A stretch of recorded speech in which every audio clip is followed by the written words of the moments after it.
I started my career in 2010. 2010, end of 2010. I started my training in 2011. I started with a premium airline with my previous lovely Malaysian Airlines, of course, our premium airline in Malaysia.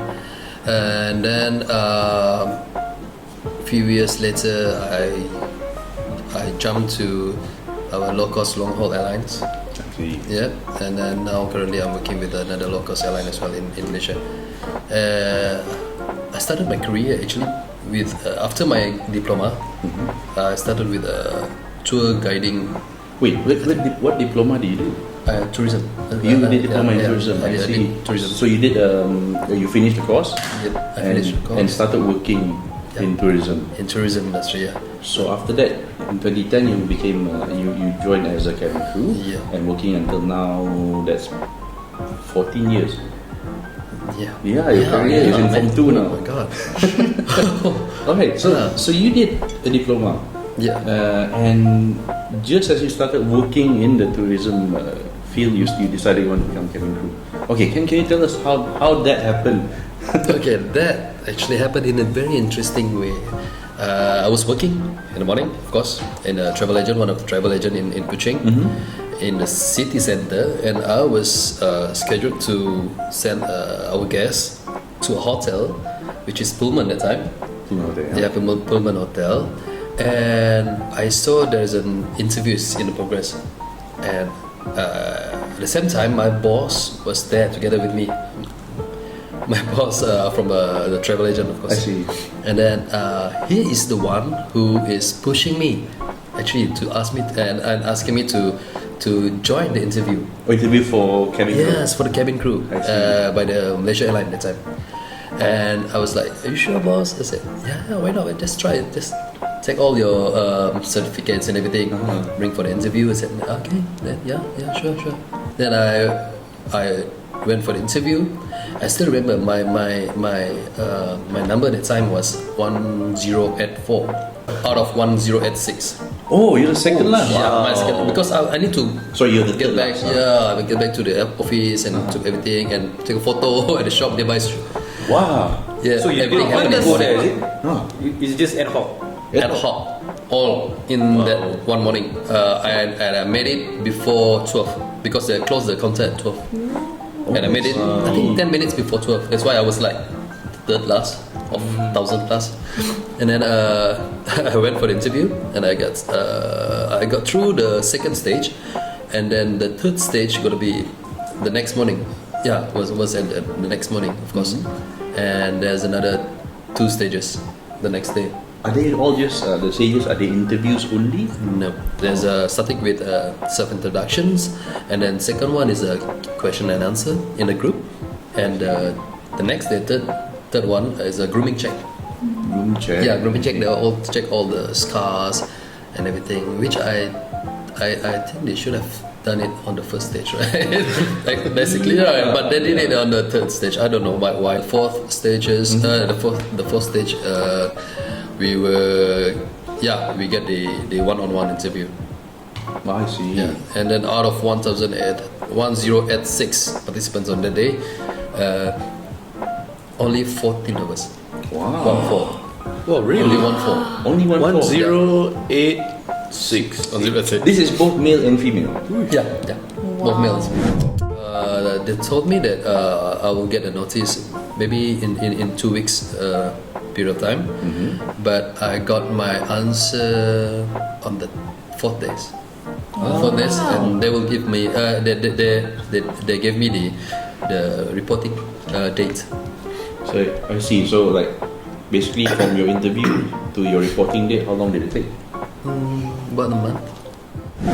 Before I was a cabin crew, I was actually teaching in one of the local universities. Okay. So I was teaching diploma students What were you teaching? English. I completed my degree and I was just applied randomly here and there, and I got a call from that local university I see. just about 1 month after my last semester. So you're a degree holder. Yes. That means you only got your job secure before you even graduated. Yes. I mean, I finished my my course. Yeah. But I've already gotten the job before I went for my graduation. And your degree was in? Linguistics, but majoring in English. It wasn't a switch of career actually. It was something that I've always wanted to do, to be a cabin crew. The part where I became a lecturer was actually something you would say a detour before reaching my goal, which is now where I am. Being a So is that like even my students parents' knew it. requirement or Sorry, is that a parents' requirement? Not so much of a parents' requirement. I mean, both my parents are in the education line as well. They're both okay, teachers. alright. They were But okay with they that? They okay with your decision of becoming to a become cabin a crew. The good thing about my parents is they are quite supportive. Not quite, they are very supportive of whatever it is that we choose to do. And But how this decision came about was, I think, I was actually deviating away from my real career that I'm supposed to do, which is now. So I guess at that time I was in denial. I feel like, oh, maybe I'm not tak layak kot nak jadi crew. So I'm like, okay lah, go to the education line. But the more I'm there, the more I want to. This is what I'm saying. I didn't have the confidence before that. So I always thought that I tak layak lah, tak tinggi lah, tak cantik lah nak jadi crew. So I said, it's okay, I'll just do something else. Since I did well in my education side, so I said, okay, perhaps I just go there. So how I went to the cabin crew story is quite similar almost to Abang's. It was quite last on a minute whim. also?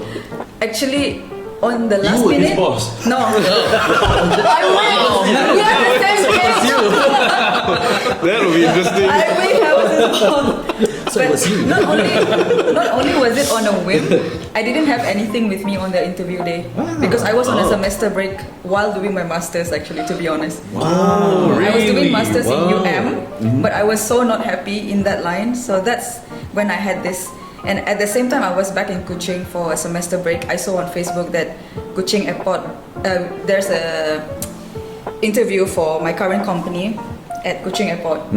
I didn't have anything on me at that time because all my certificates, my documentations were back in KL because I was actually on a semester break, so I didn't have anything on me. But I do have a CV always prepared at all times. I see.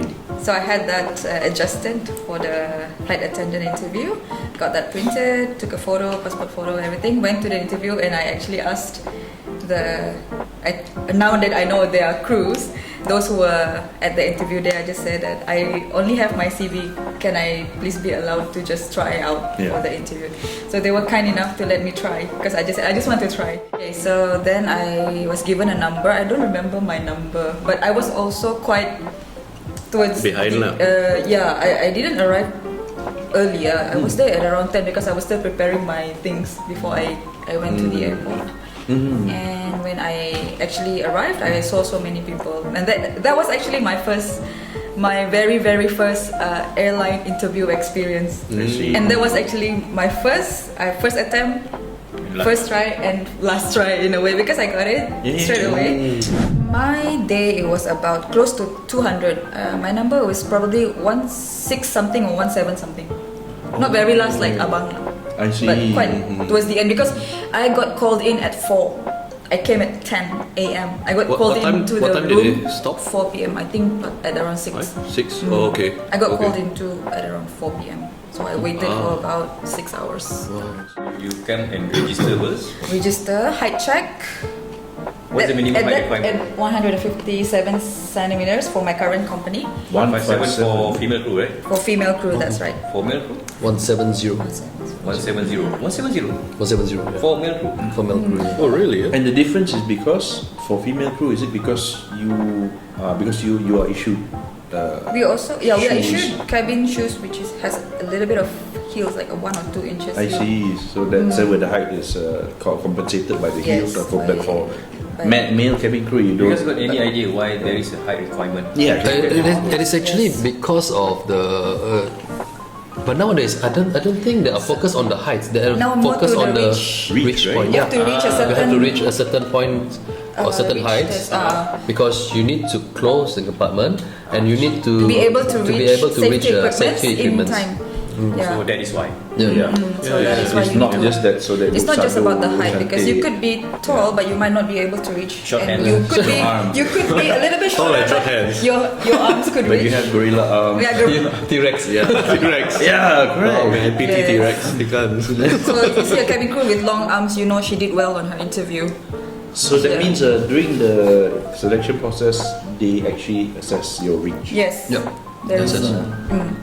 And you must be able to reach with both hands. with both For hands. female, you can tiptoe. You for can tiptoe. Oh, men, because stand technically tiptoe will be like you're wearing heels. lah. Oh, okay. Well, that's interesting, Right, no? right, right. Yeah. That's an interesting thing because at least for cabin crew there is empirical Reason. empirical limitation that you must be able to reach. I guess unless you find a workaround for it, like if you're short, then like you just panjat kerusi and like take the emergency equipment. Correct, yeah. But I guess what if you're in an emergency, you must be able to reach it without. Yes, without. Because- If you have to climb, you climb.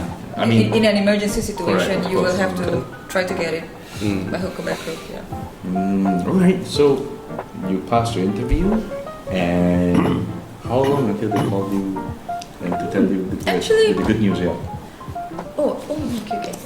Within a month. Within a month? Within a month, I got an email to go for the medical, but still Email. at You email. got the email? I got the email from the current company at currentcompany.com. So I was like, okay, I got something, but still it was a medical checkup. So it's still not a confirmed yet because you have to pass your Medical medical checkup, checkup first. yeah. There's one particular thing for a cabin crew which I think our viewers might not know, which I will tell you now what it is. Yes. One I of wanna the know, I wanna know. Yes. key that you must have to be a cabin crew is you cannot be flat-footed. Oh really? Oh, yeah, Double yeah. check your I tapak didn't know kaki. that. I cannot be cabin If you're crew. flat-footed, no, you will you will fail the medical checkup. Medical checkup. How you know? Oh, Then check. okay. Double check, Yeah, double you check. can see. Yeah. So when you started, you already had to go for medical. Yeah, prior to the training, you already have to go for the medical, pass it, and then only you'll Then be you're gonna given get the the offer offer letter, letter So for the training, not medical yet checkup will be the employment, last one. training. The last phase, is it? The medical checkup. No, before you report for your first day of training. Oh. Yeah, I mean for selection process. Yeah, it's selection usually the- process. yeah. Correct. That will be like the Last last stage stage lah. Once you So you got gotta it, and tick then- all the boxes, pass everything. You're almost in lah. almost in. So That is like a flight ticket lah. Once you pass your medical, then you show up to then you report. and then you will get this letter for the date of reporting for your training, which will be about 2 months for my current company.